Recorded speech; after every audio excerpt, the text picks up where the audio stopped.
दर्शकों, इस वक्त हमारे समक्ष है डॉक्टर इंग्लिश स्पेशलिटी क्लिनिक के डायरेक्टर डॉक्टर शुभम इंगले, जो कि आप जनरल फिजिशियन हो, ऑडियोलॉजिस्ट भी। सर, हमारे चैनल्स में आपका स्वागत है।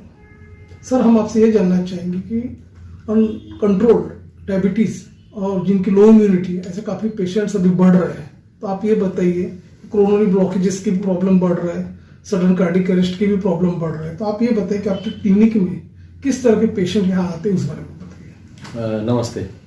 जैसे कि हम देखते हैं सर कि जैसे लाइफस्टाइल चेंज हो रहा है लोगों का, तो लोगों की जो जॉब्स है वो एंशियंट टाइम से भी काफ़ी डिफरेंट हो रहे हैं।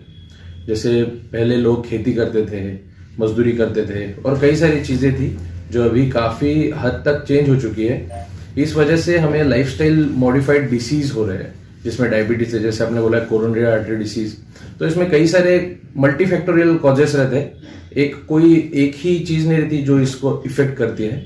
जैसे लैक ऑफ एक्सरसाइज है, मतलब कसरत न करना, इनफ और बहुत सारा हाई कैलोरी फूड खाना, हाई स्वीटनर्स जिसमें कार्बोहाइड्रेट का प्रमाण बहुत ज्यादा है वो खाना, स्मोकिंग, धूम्रपान जो भी है, फिर अल्कोहल कंजम्पशन है, एंड मेनी ऐसे बहुत सारे फैक्टर्स है जिसकी वजह से ये बीमारियां बढ़ती है। और एक जेनेटिक ससेप्टेबिलिटी भी चीज रहती है, मतलब जिनके पेरेंट्स को रहता है उनके बच्चों में ये बीमारी होने के चांसेस ज्यादा रहते हैं। तो यही कारण है जिसकी वजह से डायबिटीज, हाइपरटेंशन, किडनी की बीमारियां, फिर पेट की तकलीफें और जैसे कोरोनरी आर्टरी डिसीज, मतलब जिसकी वजह से हार्ट अटैक आता है, ये सब बीमारियां होती है। तो इस प्रकार के सभी पेशेंट, मैं एक एमडी मेडिसिन हूं तो मेरा काम है एक डायग्नोसिस करना कि पेशेंट को बीमारी क्या हुआ है।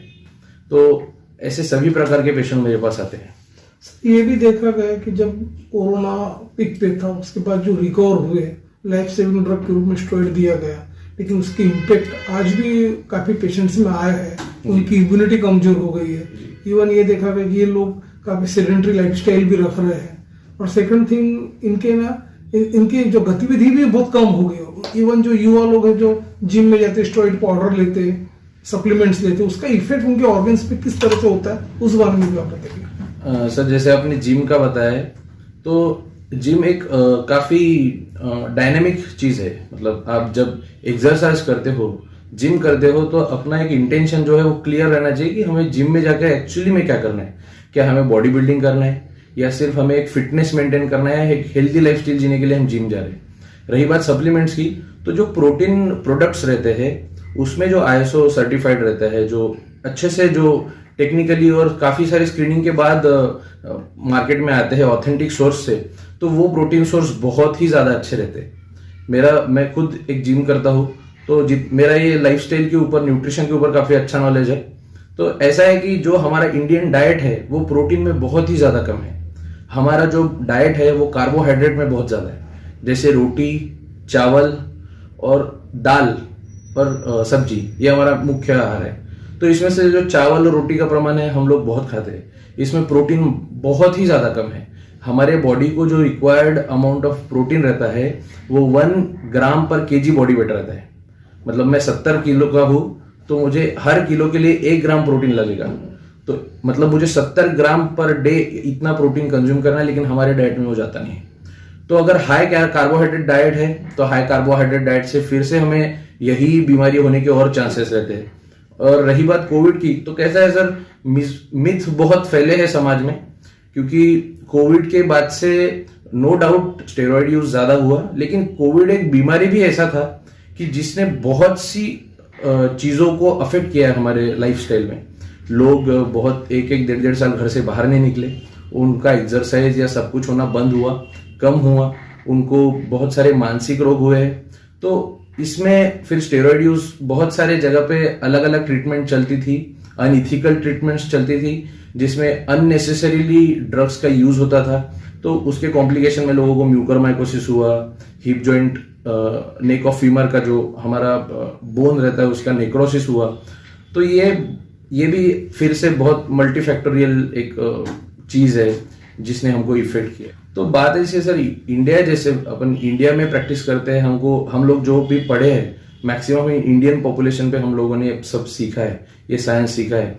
तो हमने देखा गया है कि जो भी ऑस्टियो आर्थराइटिस या रूमेटॉइड आर्थराइटिस, जो भी ऐसे ऑटोइम्यून या जॉइंट के या वात के जिसको रोग बोलते हैं, हमारे इंडिया में बहुत इग्नोर रहते हैं।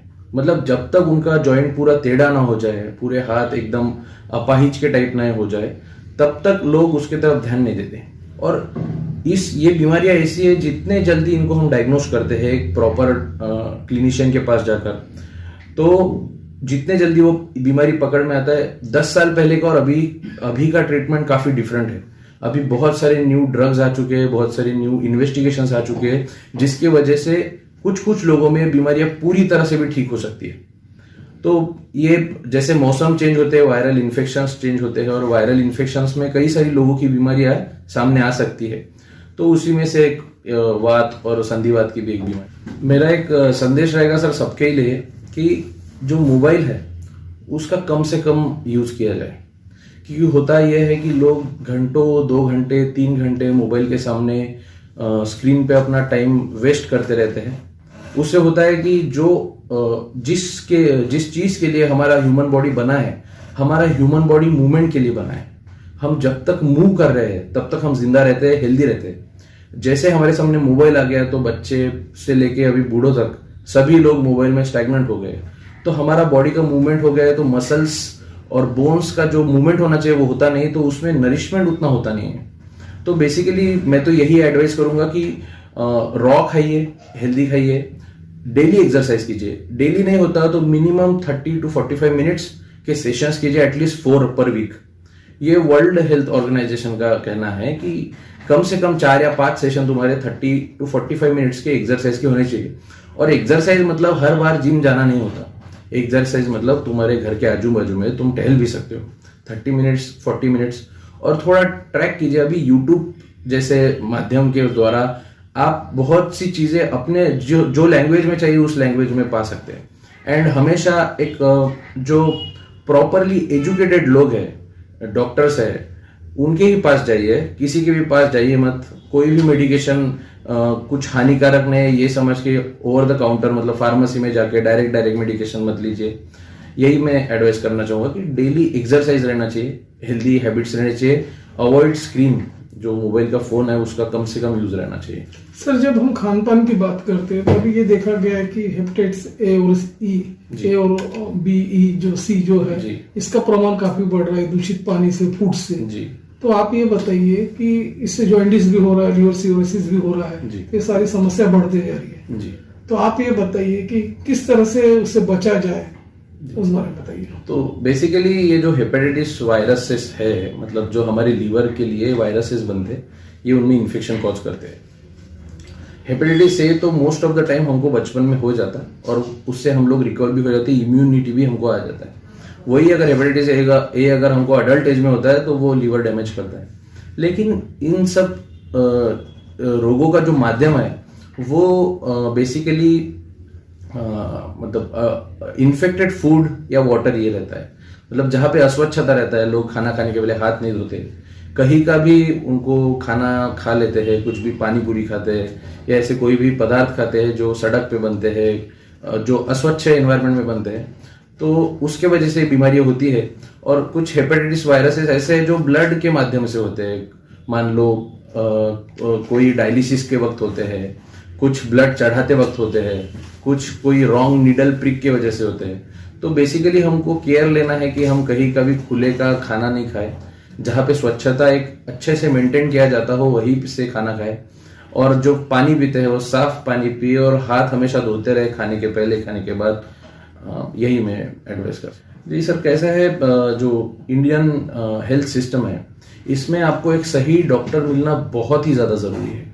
क्योंकि अगर आपका डायग्नोसिस जब आप प्रेजेंट होते हो, मतलब जब आपको कोई भी बीमारी के लक्षण आते हैं, तो जब उस वक्त अगर आप एक सही डॉक्टर को आप मिलते हो तो आपकी 100 परेशानियों वहीं पे हल हो जाती है। आपका एक चैनलाइज सिस्टम हो जाता है सब। मतलब आपको हजारों इन्वेस्टिगेशन में से हजारों इन्वेस्टिगेशन करने की जरूरत नहीं गिरती। पेशेंट का बीमारी पता चल जाता है और उसका फर्दर ट्रीटमेंट जितना जल्दी हम लोग बीमारी को पकड़ लेते हैं उतना जल्दी हम लोग ट्रीटमेंट स्टार्ट करके पेशेंट को बीमारी मुक्त कर सकते हैं। तो मेरा जो फील्ड है, मैं एक MD जनरल मेडिसिन हूँ, GMC नागपुर से मैं पास आउट हुआ हूँ। मैं भी फेलोशिप कर रहा हूँ रूमेटोलॉजी में। हमारा जो फील्ड है वो सभी प्रकार की बीमारियां दिखता है। बेसिकली एक एमडी मेडिसिन का काम रहता है डायग्नोसिस करना कि रुग्ण को बीमारी कौन सी है। कई बार पेशेंट स्पेशलिटीज में घूमते रहते हैं, उनके लाखों के इन्वेस्टिगेशन हो जाते हैं, लेकिन उनका प्रॉपर डायग्नोसिस नहीं होता। तो जिनका डायग्नोसिस होता नहीं, उस चीज के लिए एक एमडी मेडिसिन काम करता है।